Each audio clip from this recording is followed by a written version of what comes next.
Welcome to the Techno Fundamental Report for July the 17th. I never smile when I have a bat in my hands. That's when you've got to be serious. When I get out on the field, nothing's a joke to me. I don't feel like I should walk around with a smile on my face. Hank Aaron. He's talking about being serious about his work. And so when it comes to investing, I tell people all the time, I say, now look, if you can't be serious about this, you're going to get hurt. And what I mean by that is you need to read books, you need to develop a strategy, and you need to be very serious about what you're doing. This is not a game. This is your money. This is your retirement. This is very important. I want to talk a little bit about stock tips. Do you have any good stock tips? Yes. Don't take tips. You see, the problem with taking tips is that it's inconsistent. And I would say, since I've been doing this as long as I have, being consistent is probably the most important thing about investment strategy. You've got to know how to pick stocks. You've got to know how to develop a watch list.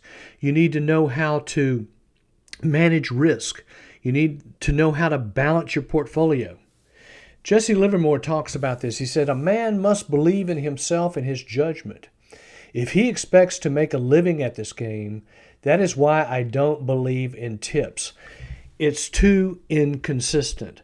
And I meet with people all the time. They always want to know about a stock because they're getting a tip.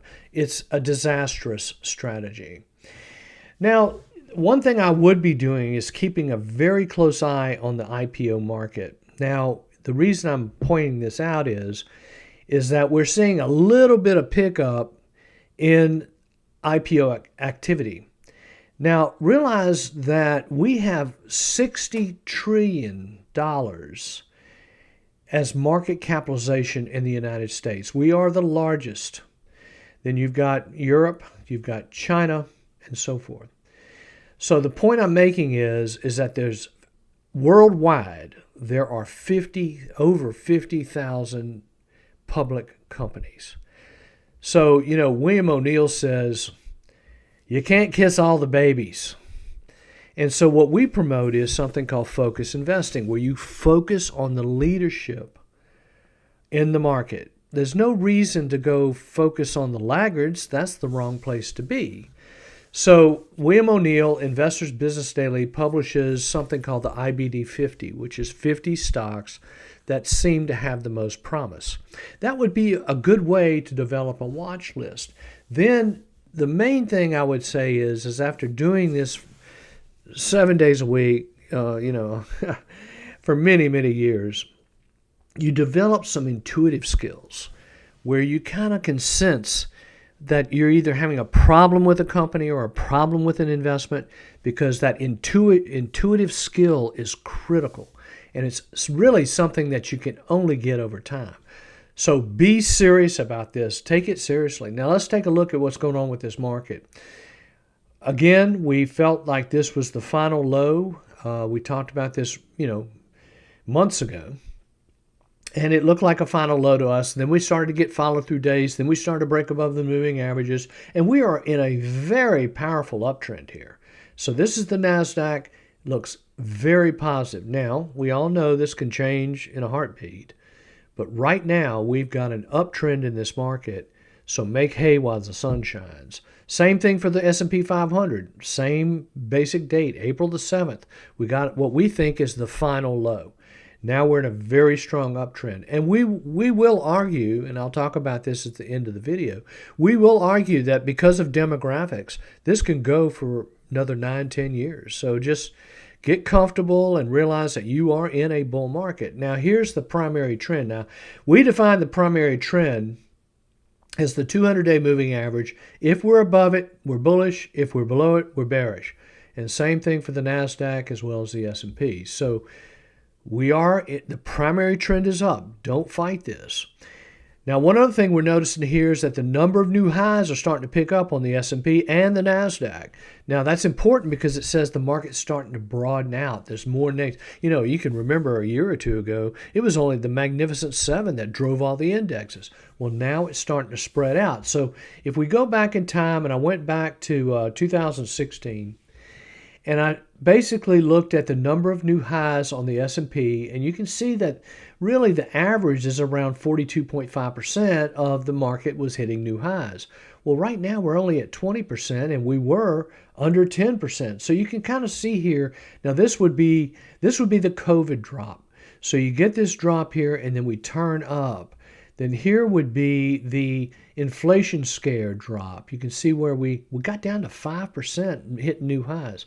So you can see the turn, and you can see the turn. So I think the number of new highs on the S&P is a very positive situation.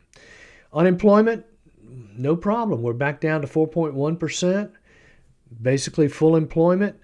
The economy looks good. This new bill just passed, the big beautiful bill under the Trump administration, I believe is going to be an exciting, robust achievement for the economy. If you just think about one thing they've got in that bill, which is where if you build a plant in this country or you buy equipment, including software, hardware, tractors, whatever, you can deduct or expense that expense in 1 year, whereas in the past, you always had to depreciate over time. That is going to be a boom. I think it's going to be a boom. Now, it's just my opinion, but here we are basically at full employment, and we could start to see some real improvements in the economy. Now, one of the signs of that is the aggression index. Now, realize what we're doing here is we're taking technology stocks divided by consumer staples, things like ketchup and toothpaste and so forth. Well, the staples are doing terrible. So that's what's causing this particular indicator to go up. But when the staples are doing well, it's just telling you that people are afraid, the institutions are moving into Coca-Cola, whereas that's not the case here. We're seeing a very strong aggression index here at this time. Now, interest rates. I went back to 2022, 2023, and I said, you know what? Interest rates have been trading in this range this whole time. So if we were going to have rampant inflation, I just don't think that would be the case. Then I've got my power index down here below zero.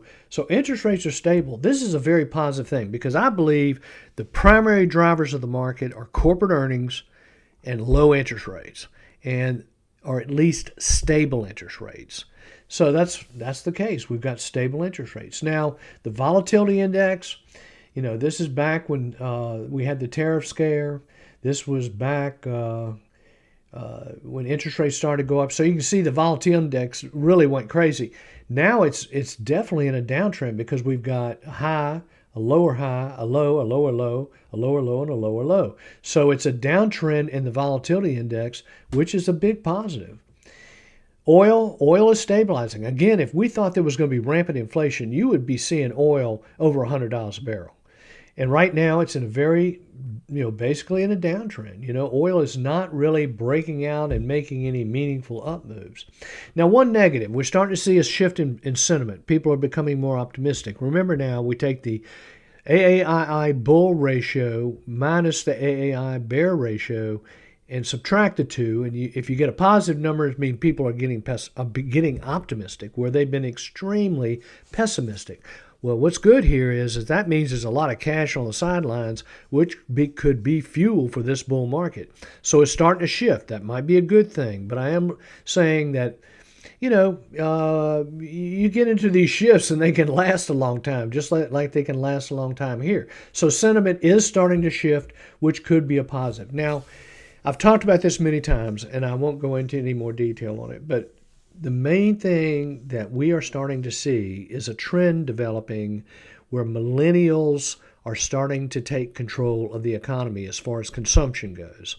We're finding stocks that we think have great promise here, and they're acting real well. So in other words, there's a couple of themes out there. One would be artificial intelligence and so forth, but this theme is invest in companies that are going to be delivering services and products to the millennial population, which are people, between right now, well, the main millennial turn, the oldest millennial turned 35 in 2016, so here we are roughly 10 years later.